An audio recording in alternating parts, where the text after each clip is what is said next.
Commander Taemin Park stood on the bridge of the defense cruiser Soul's Pride, watching the enemy ships appear from hyperspace like angry hornets. The insect-like vessels of the Vorthak were ugly things, all sharp edges and glowing red lights. They moved in perfect formation, 24 warships against his small fleet of 6 human vessels. "Sir, they're heading straight for Kepler Station," reported Lieutenant Bora Kim from the tactical station. Her fingers danced over the holographic displays, calculating attack patterns and defensive positions. The young officer had graduated, at the top of her class, but this would be her first real battle. Taemin nodded grimly. He had been expecting this day for weeks.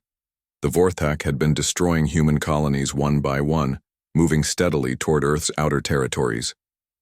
Kepler Station, built around a mining platform orbiting the red dwarf star, housed 50,000 civilians. Most were miners and their families, people who had come to the edge of human space looking for a better life. "Open a channel to all ships," Taemin ordered. The communication officer, a nervous young man named Woo Jin Lee, quickly established the connection. Taemin's voice carried across space to the 5 other human warships. "This is Commander Park. We all know why we're here. Those people on Kepler Station are counting on us. We may be outnumbered, but we're not outfought. Every minute we buy them is another shuttle full of families that gets away." On the main screen, Taemin could see the evacuation shuttles launching from Kepler Station like tiny fireflies. Dr. Hyejin Choi, the station's chief medical officer, had organized the evacuation with military precision.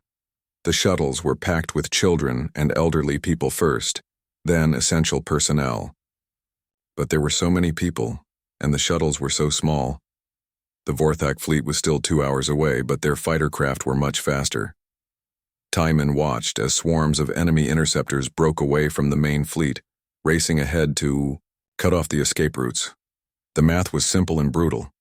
The shuttles couldn't outrun the fighters, and his small fleet couldn't be everywhere at once. "Woo Jin, get me a direct line to Dr. Choi on Kepler Station," Taemin said. The young engineer's hands shook slightly as he worked, but he managed to establish the connection. Dr. Hyejin Choi's face appeared on the screen. She was a small woman with kind eyes, but those eyes were filled with determination now. Behind her, Taemin could see the controlled chaos of the evacuation. People moved quickly but calmly, following the procedures she had drilled into them over the past weeks. "Commander Park, we have 27 more shuttles to launch," she reported. "The last ones will be leaving in 90 minutes. "Doctor, those enemy fighters will be here in 40 minutes, Taemin said gently. "Can you speed things up?" Hyejin shook her head. "We're already at maximum capacity. If we try to pack more people into each shuttle, we'll have life support failures. These people will die anyway." Taemin closed his eyes for a moment, thinking. When he opened them again, his decision was made. "Doctor, keep loading those shuttles. We'll buy you the time you need." The connection closed, and Taemin turned to his bridge crew. "Bora, plot an intercept course for those enemy fighters. All ships prepare for combat." The Soul's Pride and her sister ships moved forward to meet the enemy. Taemin had fought the Vorthak before, during the battle for New Sol 6 months ago. He knew their tactics. They relied on overwhelming numbers and superior technology. Their ships were faster, and their weapons hit harder. But they weren't expecting humans to fight back with such determination. "Enemy fighters entering weapons range in 30 seconds, Bora reported. Her voice was steady now, all traces of nervousness gone. "I'm detecting 42 interceptors moving in attack formation." "All weapons, fire at will," Taemin ordered. Space lit up with laser fire and missile trails. The human ships formed a defensive wall between the Vorthak fighters and the fleeing shuttles. The Soul's Pride shook as enemy fire struck her shields, but she held together. Around them, the other human ships were taking damage too, but they kept fighting. Woo Jin worked frantically at his station, rerouting power from damaged systems and keeping the ship running. "Sir, forward shields down to 60%, he called. "Hull breach on deck 7, but the emergency bulkheads are holding." The battle was fierce but brief. The Vorthak fighters were fast and deadly, but they weren't prepared for the humans' desperate courage. When the shooting stopped, 12 enemy fighters had been destroyed, but 2 human ships were badly damaged and limping away. Status report, Taemin demanded. The Busan's light has lost main engines and the Jeju Dream is venting atmosphere, Bo-Ra reported. But the shuttles are clear. All 47 evacuation ships have jumped to hyperspace. Taemin allowed himself a moment of relief. The civilians were safe, but the main Vorthak fleet was still coming, and now his force was reduced to 4 functional warships against 24 enemy vessels. "Sir, the main enemy fleet will be here in 40 minutes, Bo-Ra said quietly. "Orders?" Before Taemin could answer, Wu Jin looked up from his sensors with confusion on his face. "Sir, I'm getting strange readings from Sector 7. It looks like space distortion." On the main screen, they could see empty space flickering like heat waves. The distortion was growing larger, rippling outward in concentric circles. Taemin had never seen anything like it. "Could be a Vorthak cloaking device," Bo-Ra suggested. "Maybe they have reinforcements coming." "No, ma'am," Wu Jin said, studying his instruments carefully. "This is different. The energy signature doesn't match anything in our database. It's almost like space itself is bending." The ripples grew stronger, and suddenly space itself seemed to tear open. What emerged made everyone on the bridge gasp in amazement. The ship was enormous, easily 3 times the size of the Soul's Pride. Its hull was a beautiful silver color that seemed to shift and flow like liquid metal. Strange blue lights ran along its length in patterns that hurt to look at directly. Unknown. "Vessel, this is Commander Park of the Human Defense Fleet," Taemin transmitted. "Please identify yourself." There was no answer, but the mysterious ship began to move. It glided through space with impossible grace, positioning itself between the human fleet and the approaching Vorthak warships. As it moved, weapon ports opened along its hull, revealing technology that looked like nothing Taemin had ever seen. "Sir, the Vorthak main fleet has dropped out of hyperspace," Bo-Ra announced. 24 ships, battle formation. They'll be in weapons range in 10 minutes.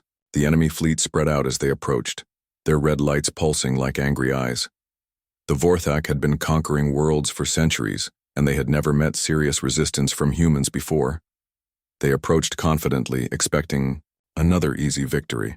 That confidence lasted exactly 30 seconds. The unknown ship opened fire with weapons that turned night into day. Beams of pure energy, brighter than stars, reached out across space to touch the Vorthak vessels. Where the beams hit, enemy ships simply vanished. Not destroyed, not exploded, just gone, as if they had never existed at all. "My God," whispered Bo-Ra. "What kind of weapons are those?" The Vorthak fleet tried to return fire, but their lasers and missiles seemed to bend around the mysterious ship. Some kind of shield technology was protecting it, but it wasn't like any energy barrier Taemin had ever seen. It looked more like space itself was curved around the ship, deflecting attacks into empty void.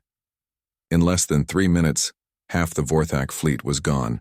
The surviving enemy ships began to retreat, but the unknown vessel pursued them. Its weapons reached out again and again, each shot removing another enemy ship from existence. When the battle was over, only 6 Vorthak ships remained, and they were fleeing toward the edge of the system at maximum speed. The mysterious ship let them go and turned back toward the human fleet. "Incoming transmission," Wu Jin reported, his voice filled with amazement. "Put it on screen," Taemin ordered. The face that appeared was humanoid but not quite human. The features were similar but more refined, with large eyes that seemed to hold ancient wisdom.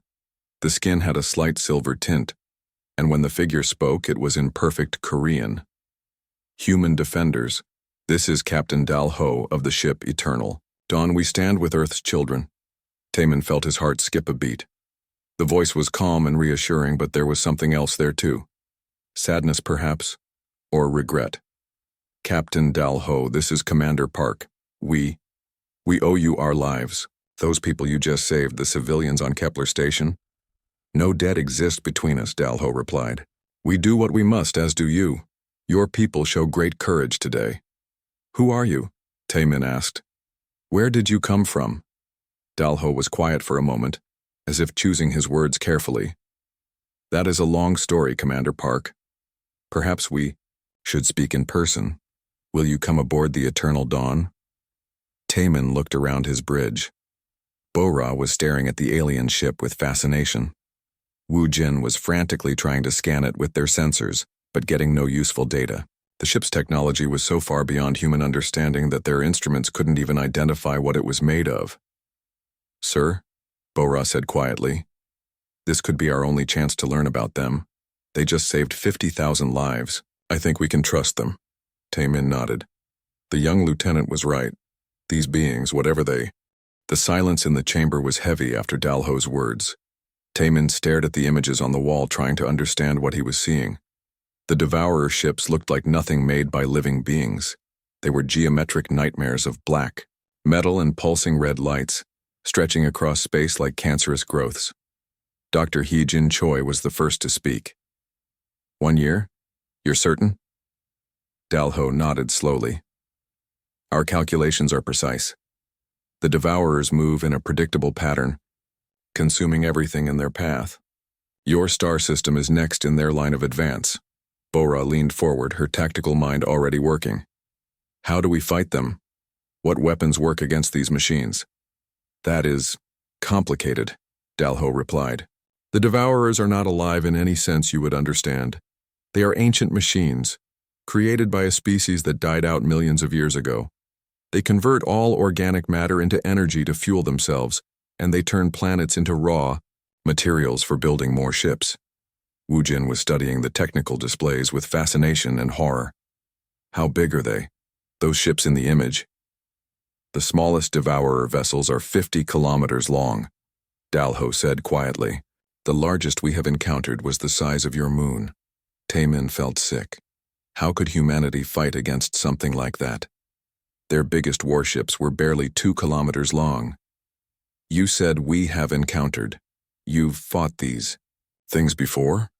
Dalho's expression became distant, as if he was remembering something painful. My people have been fighting the Devourers for a very long time. We have learned their methods, developed weapons that can hurt them, but we have never been able to stop them completely. Your people, Hee-Jin said carefully.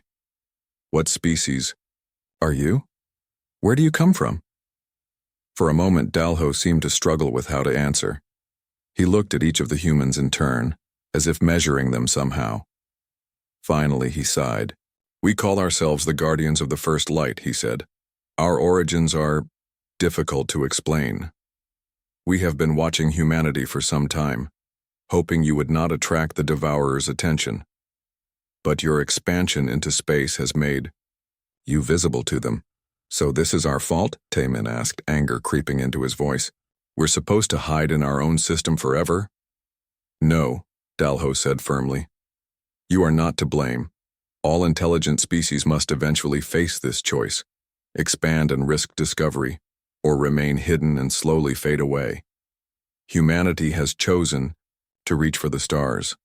That choice has consequences, but it also brings opportunities. Bo-Ra was still focused on the tactical situation. You destroyed half that Vorthak fleet in minutes. Your weapons, your shields, they're far beyond anything we have. Can you teach us? Dalho exchanged glances with his crew members. One of them, a tall female with silver hair, spoke in a language that sounded like music. Dalho replied in the same tongue, then turned back to the humans. Some knowledge can be shared, he said carefully. But much of our technology requires understanding that takes centuries to develop. We cannot make you into guardians overnight. But you can help us, Taemin pressed. You didn't save us from the Vorthak, just to watch us die when these Devourers arrive. No, Dalho agreed. We will help, but you must understand the cost. Once humanity joins this war, there is no going back to the quiet life among the stars. The Devourers will never stop hunting you. Wu Jin looked up from the displays he had been studying. Sir, may I ask about your ship? The energy readings are incredible, but our sensors can't identify the power source. The Guardian engineer, a younger-looking male, spoke up in accented but clear Korean. Your sensors are limited by your understanding of physics. Our power comes from controlled, Manipulation of space-time itself.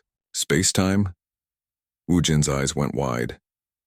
You mean like bending reality? In simple terms, yes, the Guardian engineer replied. We draw energy from the universe's fundamental structure. It is why our weapons can reach across such distances, and why our shields can turn aside attacks. Hyojin was studying the Guardians themselves with professional interest. Your biology is similar to ours, but there are differences. The bone structure, the way you move. Are you related to humans somehow? Again, that moment of hesitation from Dalho. There are connections between our species, but that is a discussion for another time. Right now, we must focus on preparing your people for what is coming. The silver-haired Guardian female stepped forward. I am Sejun, Tactical Commander of the Eternal Dawn. Commander Park, your fleet fought well today, but your tactics are designed for fighting other humans. The Devourers do not think like living beings. They calculate, they adapt, but they do not fear or hesitate. Bora nodded eagerly. Can you show us their attack patterns? How they coordinate their fleets? Sejun gestured, and the wall displays changed to show battle simulations. Human ships fought desperately against the geometric nightmare vessels, but it was clear they were outmatched. The Devourers moved with mechanical precision, overwhelming their enemies through sheer coordination and firepower. They do not communicate as we understand it, Sejun explained. Each ship is part of a larger network, sharing information instantaneously. When one learns something, they all learn it. Like a hive mind, Taimin said. Similar, but more efficient, Sejun agreed. They have no individual personalities to create conflict or confusion. Every decision is made for maximum effectiveness. The Guardian engineer, who had introduced himself as Myung, was now working with Wujin at a technical station. Your human technology is crude but creative, he said, not unkindly. You solve problems in ways we would never consider. This could be useful. What do you mean? Wujin asked. Guardians think in patterns developed over millions of years, Myung explained. Humans think in new ways because your species is young. Sometimes a fresh perspective can find solutions that ancient wisdom cannot. Dalho called their attention back to the central table. We must speak of immediate concerns. The Vorthak fleet that escaped will report what happened here. More will come, seeking revenge or trying to curry favor with the Devourers by destroying Guardian technology. You're saying we're going to be attacked again? Taemin asked. Almost certainly. And next time they will bring enough ships to overwhelm even the Eternal Dawn. We must prepare your defenses and begin training your people. Heejin had been quiet for several minutes, studying the biological data on the Guardians. Now she spoke up with concern in her voice. Captain Dalho, I've been analyzing the information about the Devourers. What exactly do they do to organic life? You said they convert it to energy? Dalho's expression darkened. The process is unpleasant. They do not simply kill. They break down organic matter at the molecular level while preserving neural patterns. In effect, they trap the consciousness of their victims within their machines, using their terror and pain as an additional energy source. The humans fell silent at this revelation. Taemin felt cold despite the warm air in the chamber. They feed on suffering? Not feed. Harvest, Sejun corrected. They view organic life as inefficient. They believe they can improve it by converting it into mechanical form. The consciousness remains aware but trapped, experiencing eternal torment. Bora's face had gone pale. How many worlds have they consumed? Thousands, Dalho said quietly. Perhaps millions. They have been active for longer than recorded history. Entire civilizations have been reduced to screaming data within their hulls.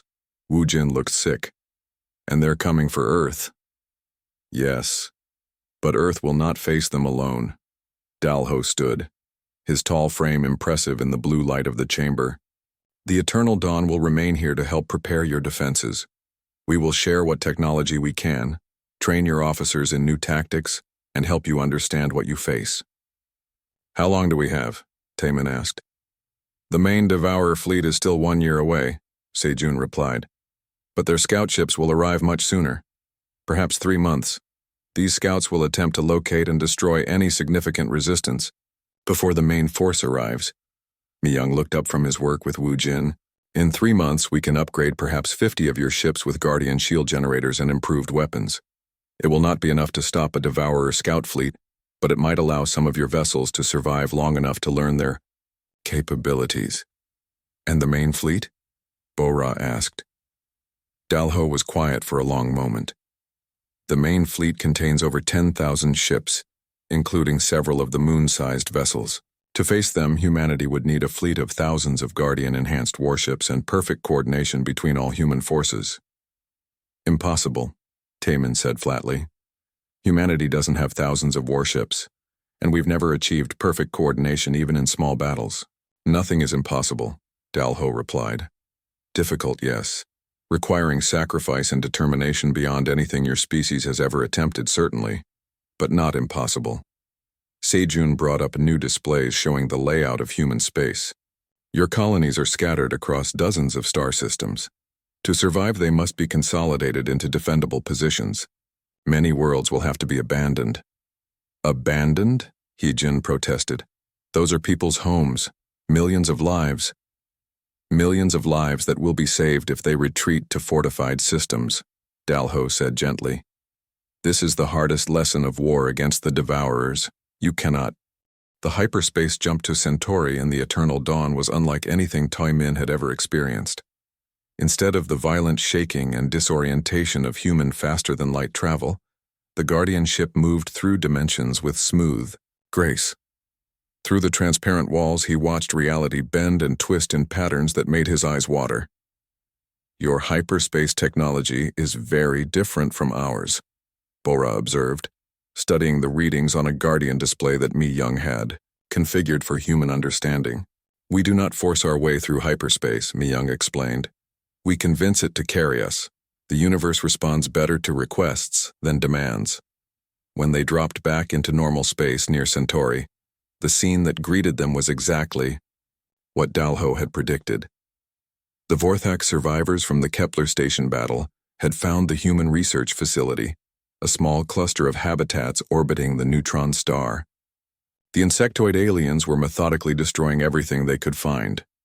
Research Station Alpha 7, this is Commander Park of the Soul's Pride. Taemin transmitted on emergency frequencies. Please respond.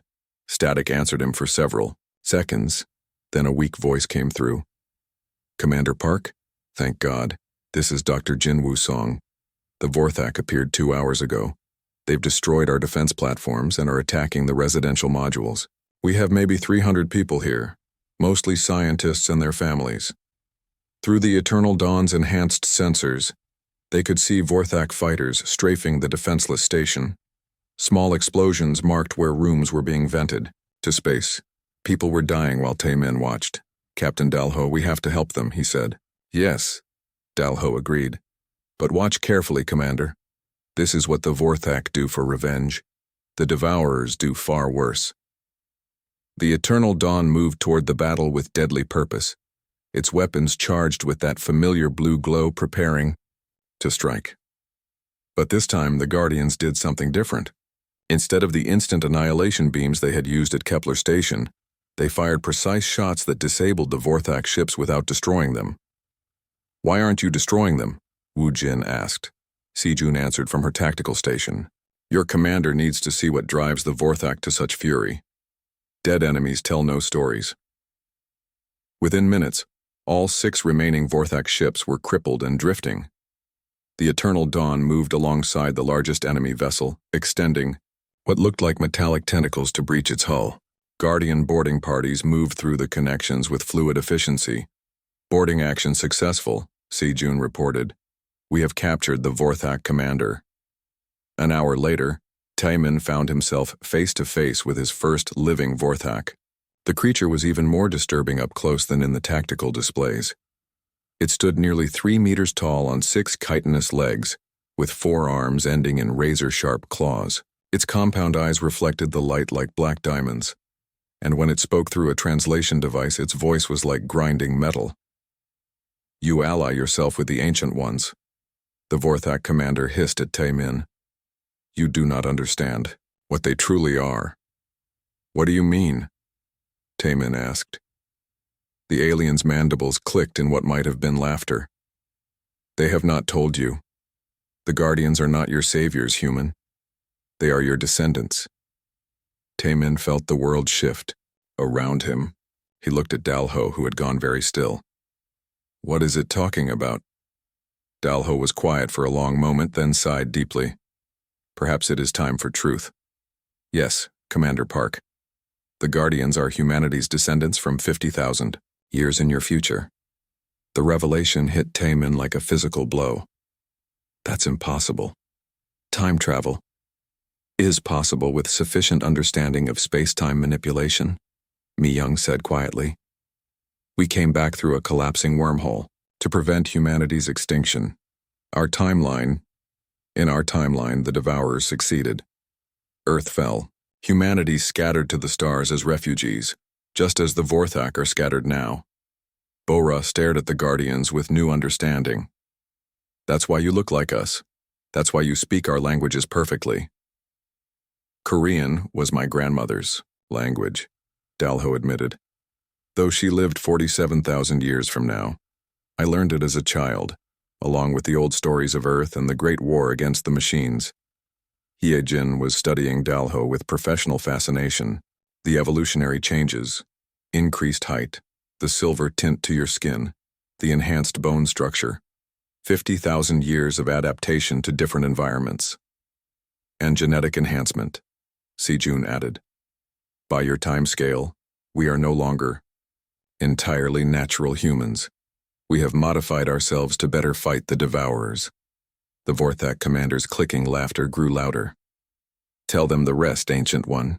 Tell them why you really came back. Dalho's expression grew pained. In our timeline, humanity fought the Devourers for 30,000 years. We became refugees, then resistance fighters, then finally warriors capable of matching the machines. But we never won. We only survived. Until? Taemin prompted. Until we discovered something that changed everything, Sejun said. The Devourers were not created by another species. They were created by us, by humanity's far descendants, in a timeline that should not have existed. Wu Jin shook his head in confusion. I don't understand.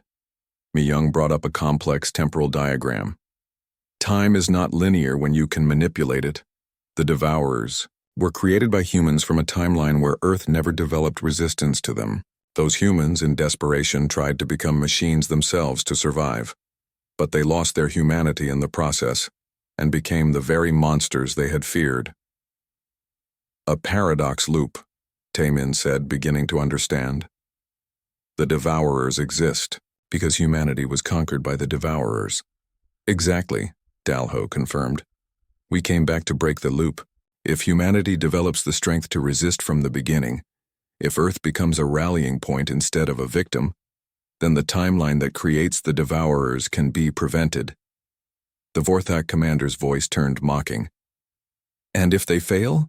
If this primitive version of humanity cannot become what you need them to become, then we fade from existence, Sejun said simply.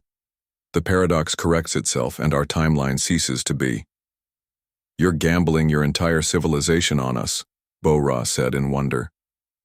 Yes, Dalho replied, but it is not gambling when you know. The alternative. In our timeline, the universe dies. The Devourers consume everything, eventually including themselves. Only darkness remains. Dr. Jinnah, the Guardian scientist who had been working with Hyejin, spoke for the first time. We have perhaps 6 months before the temporal paradox becomes unstable. If humanity has not shown sufficient progress by then, we will begin to fade from this reality. Progress toward what? Taemin asked. Toward becoming the species that can unite the galaxy against the machines, Dalho said. In our timeline, humanity eventually became the greatest force for resistance the universe had ever seen. But it took too long. We need that transformation to happen now, in this timeline, while there is still time to save everything. Hyejin had been unusually quiet during these revelations. Now she spoke up with concern in her voice. The psychological impact of this knowledge. It could paralyze human decision-making. People might feel like they're just playing out a predetermined script, or they might rise to meet their destiny. Sejun countered. Humans have always performed best when facing impossible odds. The Vorthak commander clicked its mandibles. Again. You put great faith in a species that has barely left its birth world. What makes you think they can succeed where so many others have failed? Dalho looked directly at Taemin when he answered. Because in every timeline we have observed, humanity never surrenders. They adapt, they learn, they find new ways to fight even when logic says they should give up. That determination is what eventually made them the Guardians. We need to preserve and strengthen that quality. But the burden, Taemin said, feeling the weight of cosmic responsibility settling on his shoulders, is already yours, Mi Young said gently. You carry the future of all organic life in the galaxy, whether you know it or not. We are simply giving you the tools to succeed.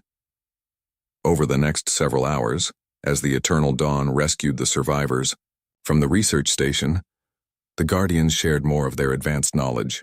They showed the humans tactical databases containing the weaknesses of Devourer vessels, demonstrated shield technologies that could protect entire planets, and revealed weapons that could crack the hull of a moon-sized enemy ship.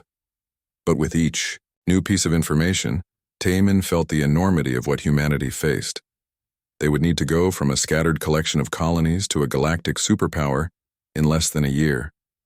They would need to develop technologies that had taken the Guardians' millennia to perfect. Most difficult of all, they would need to unite every human faction under a single command structure.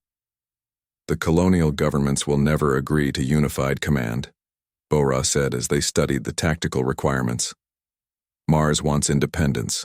The Jupiter colonies barely acknowledge Earth's authority, and the Outer Rim settlements are practically anarchists. Then you must convince them that independence means death, Sejun replied. Show them the recordings of what the Devourers do to divided civilizations. Wu Jin was deep in technical discussions with Mi Young about power systems and weapon configurations. 3 months after the revelation aboard the Eternal Dawn, Earth's solar system had become an armed camp. Admiral Kyung-ho Nam stood on the bridge of the flagship Incheon Rising, watching the largest fleet in human history conduct training exercises near Jupiter. 200 ships filled space around the gas giant, half of them upgraded with Guardian technology that still seemed like magic to human engineers. The transformation had been brutal and swift. When Earth Command learned the truth about the Guardians and the coming invasion, panic nearly shattered the colonial governments. Mars declared immediate independence and tried to negotiate separately with the Vorthak refugees. The Jupiter colonies wanted to flee deeper into space. Only the threat of the Devourer scouts, now confirmed to be just weeks away, had forced unity upon humanity. Admiral, incoming transmission from Guardian Control, reported Captain Dong-Hyun Yu, commander of the first human-built ship to fully integrate Guardian technology. His vessel, the New Soul, looked like a hybrid between human engineering and alien artistry, functional but beautiful in ways that earlier ships had never achieved. Put it through, Nam replied. Dalho's image appeared on the main screen, but he looked different now. The silver tint to his skin had become more pronounced, and sometimes he seemed slightly translucent, as if he wasn't entirely present in this reality. Admiral Nam, our long-range sensors have detected the Devourer scout fleet. 47 vessels, including 3 heavy cruisers. They will arrive in 18 hours. Nam felt his stomach tighten. For all their preparation, this would be humanity's first real test against the ancient enemy. Guardian estimates on our chances?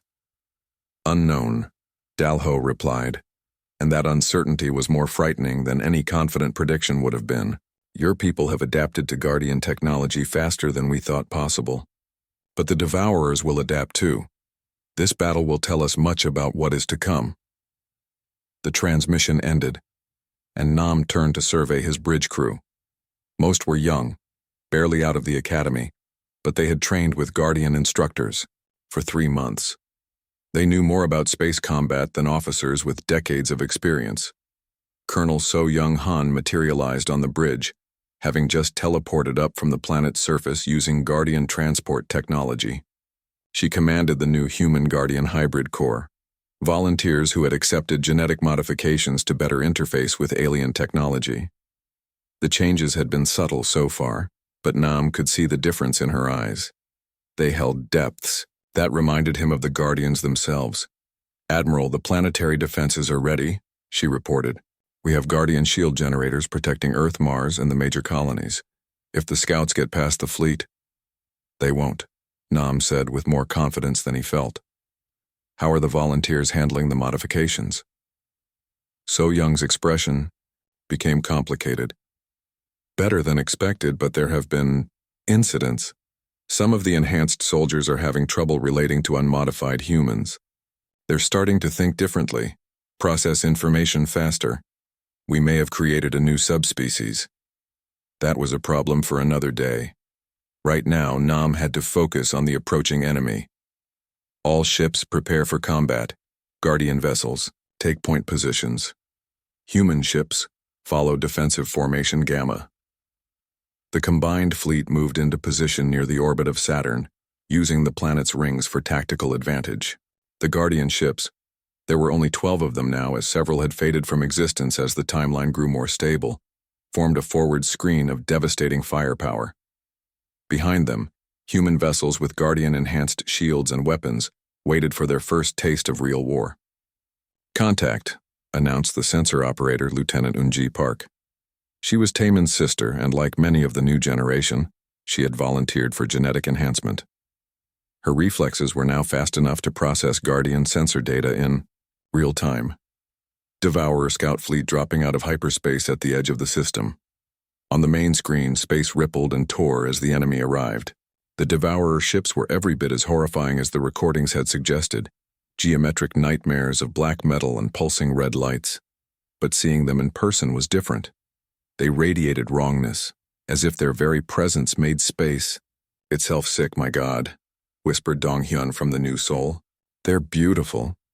Nam looked at him sharply. "Captain?"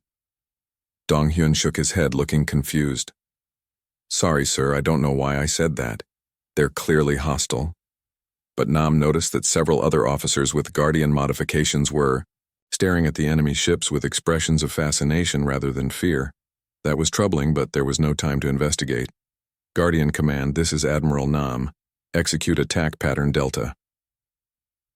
The Guardian ships moved first, their reality-bending weapons reaching across millions of kilometers to strike the Devourer scouts. But this time, the ancient machines were ready. The enemy vessels twisted space around themselves, deflecting the Guardian attacks back at the human fleet. "Evasive maneuvers!" Nam shouted as beams of twisted energy swept past the Incheon Rising. Where they touched human ships, the results were catastrophic. The cruiser Pusan Defender simply vanished, as if it had never existed. The frigate Mountain Wind was turned inside out, its crew dying instantly as their ship became a geometric impossibility. "They've adapted to Guardian weapons," Sejun reported from the Eternal Dawn. "These are not the same Devourers we fought in our timeline." The enemy fleet spread out, using tactics that seemed to shift and evolve in real time. Each Devourer ship learned from the attacks against it, becoming more resistant with every passing minute. But the humans were learning too. "All ships, switch to pattern Zeta," Nam ordered. This was a strategy they had developed specifically for adaptive enemies. Instead of coordinated attacks, each ship would fight independently, making it impossible for the Devourers to predict and counter their moves. Captain Dong-hyun led the charge in the New Soul, his hybrid ship dancing between enemy fire with impossible grace. The Guardian modifications to his vessel allowed it to bend space slightly, making it harder to target. Behind him, Captain Wu Jin in the redesigned Soul's Pride used purely human tactics, erratic movement, unpredictable firing patterns, and desperate courage. The battle raged for 6 hours. Humanity lost 37 ships, but they destroyed 19 Devourer scouts. More importantly, they learned. The ancient machines were not invincible. They could be hurt, confused, and even destroyed if attacked in the right way. But the cost was terrible, not just in ships and lives, but in what the surviving humans had become. The officers and crew with Guardian modifications fought with inhuman efficiency, but they seemed to care less about their unmodified comrades. When the destroyer Daegu Star was crippled, the enhanced crew of a nearby Guardian tech ship calculated that rescue would be tactically inefficient and left them to die. "We're losing ourselves," So Young reported after the battle. "The modifications are changing more than our bodies. They're changing how we think, what we value." Nam studied the battle reports in his ready room, trying to understand what had happened. The Devourers had been driven off, but at a cost that went beyond mere casualties. "How many of our people have accepted Guardian modifications now?" 12,000 in the military, another 50,000 civilians working on defense projects, So Young replied. "The volunteers are calling themselves the new humanity. They're starting to see unmodified humans as obsolete." A chime indicated an incoming transmission. Dalho appeared on the screen, but he was even more translucent than before. Parts of him flickered in and out of existence. "Admiral Nam, the scout battle has accelerated the timeline changes," he reported. "We are fading faster than expected. The main Devourer fleet will arrive in 9 months instead of a year." 9 months? Nam felt despair creep into his voice. "We need at least 2 years to build enough ships." "Then you must find another way," Dalho said. "Admiral, there is something we have not told you. The Devourers are not just coming for Earth. They are coming because Earth has Guardian technology. If humanity can master space-time manipulation, it will upset the balance they have maintained for millions of years." "So this is our fault?" Nam asked bitterly. "No. This was always inevitable. The Devourers would have found Earth eventually, but your alliance with us has made you their priority target. They will bring everything they have." The transmission flickered as Dalho began to fade completely. "Admiral, remember what I told Commander Park. Humanity's greatest strength is not technology or tactics. It is the ability to surprise, to find solutions that pure logic cannot reach. Trust that strength." The image vanished, leaving Nam alone. With the terrible knowledge that humanity's transformation was accelerating beyond anyone's control, the Guardian modifications were creating a new kind of human, one that might be capable of fighting the Devourers, but might no longer be human in any meaningful sense. Over the following months, the changes spread through human space like a beneficial plague. Volunteers lined up for genetic modifications that promised enhanced intelligence, faster reflexes, and the ability to interface directly with Guardian technology. Entire colonies voted to upgrade their populations, believing it was the only way to survive. But the modified humans were different. The main Devourer fleet arrived like a plague of metal locusts, dropping out of hyperspace at the edge of the solar system in waves that seemed to go on forever. Admiral Kyung-ho Nam watched from the bridge of the Incheon Rising as his sensors tried to count the enemy vessels. The numbers kept climbing. 1,000, 2,000, 5,000 ships of various sizes, from small fighters to the massive moon-sized fortress ships that could crack planets. "Final count, Admiral," reported Lieutenant Yoonji Park, her enhanced mind processing the overwhelming tactical data with mechanical precision.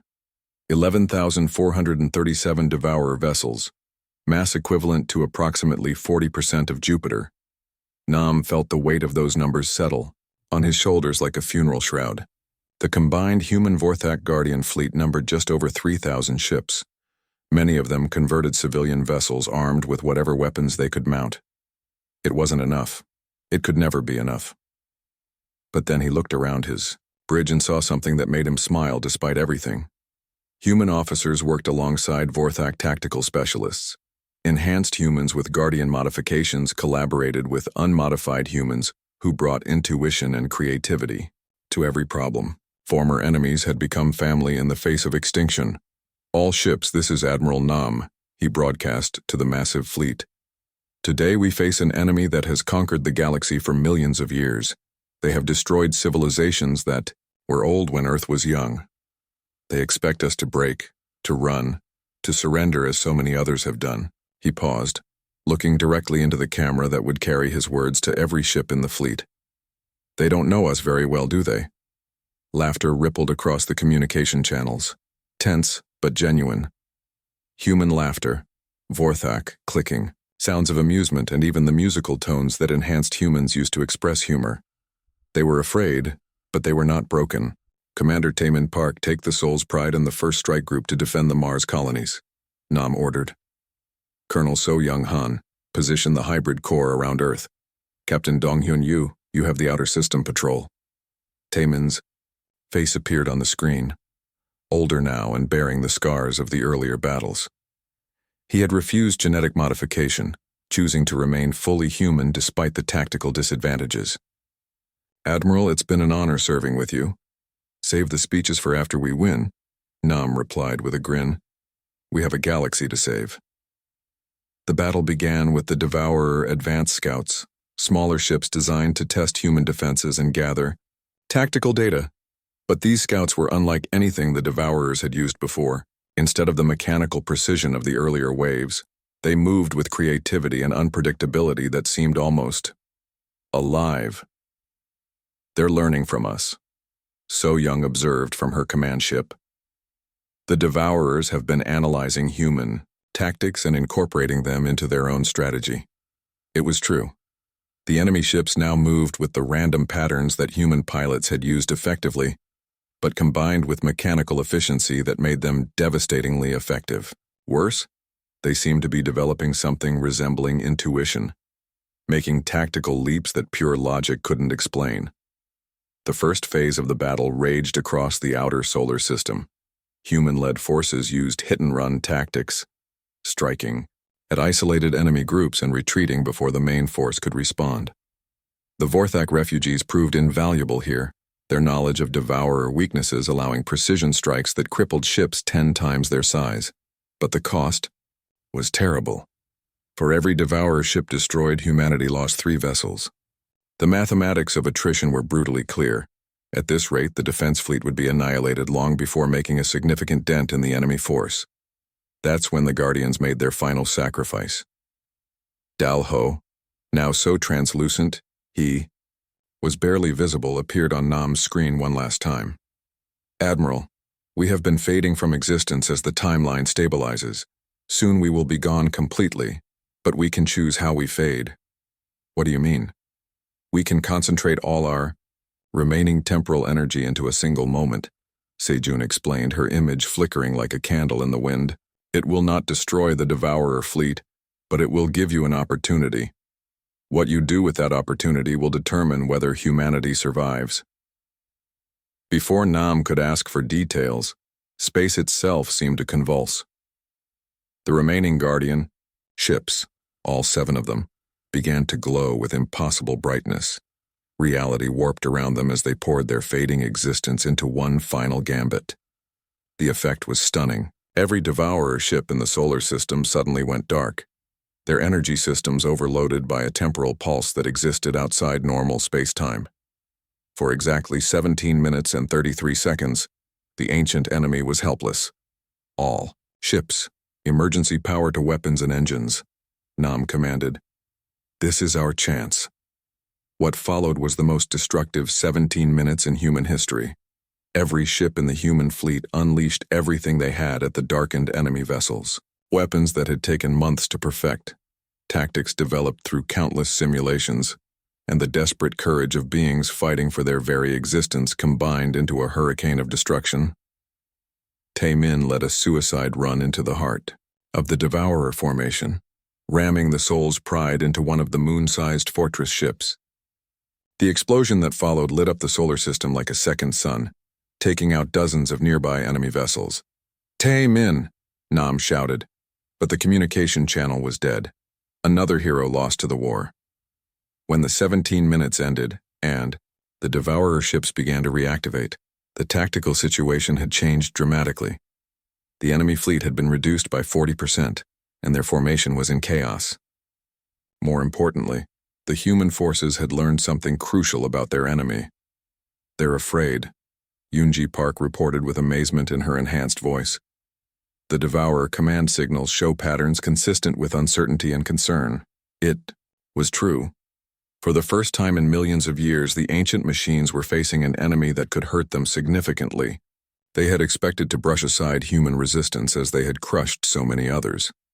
Instead, they found themselves in a real fight. The battle's second phase was different.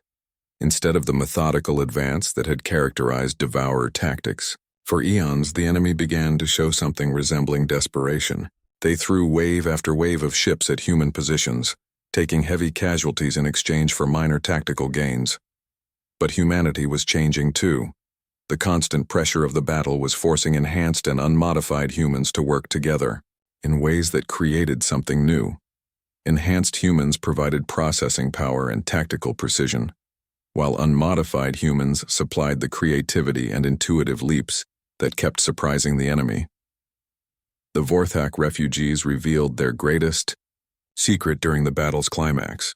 Hidden in their industrial ships were weapons they had been developing in secret, devices that could turn the Devourer's own adaptive capabilities against them. When activated, these weapons created feedback loops that forced enemy ships to adapt in contradictory ways, eventually tearing themselves apart. "Why didn't you tell us about these before?" Nam demanded of the Vorthak commander, a scarred veteran named Zithak, who had lost 3 limbs fighting the Devourers. "Because we were not certain you could be trusted," Zithak replied honestly. "Your species is young and unpredictable. These weapons could have been used against us. And now?" The aliens' compound eyes reflected the light of burning Devourer ships. "Now we know that humans are capable of something we had forgotten: hope. Not just for survival, but for victory." The final phase began when the largest Devourer fortress ship, a construct the size of Earth's moon, began to approach the inner solar system. This was the enemy command nexus, the intelligence that coordinated the entire invasion fleet. If it could be destroyed, the remaining Devourer ships would lose their strategic coordination, but the fortress was protected by reality-warping shields that made it nearly untouchable. Conventional weapons were deflected into other dimensions, and even the most advanced Guardian technology couldn't penetrate its defenses. It was Dr. Hai-Jin Choi who provided the solution, speaking from her research station on Earth.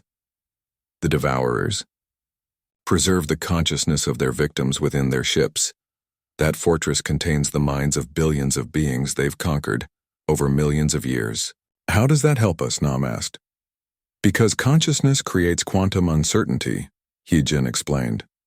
"The preserved minds aren't just data, they're active quantum processes that interfere with the ship's systems. If we could communicate with them, coordinate them." The idea was insane, but it was the kind of insanity that humans specialized in. Using modified Guardian communication technology, enhanced human telepaths, and Vorthak neural interface techniques, they attempted something that had never been tried before: communication with the victims trapped inside enemy ships. The response was immediate and overwhelming. Billions of voices, representing thousands of species conquered over eons, cried out in shared agony and desperate hope. They had been waiting, enduring eternal torment, for someone to offer them the chance for revenge against their captors. "Can you help us?" Nam broadcast to the trapped consciousness. "Can you fight back from within?" The answer: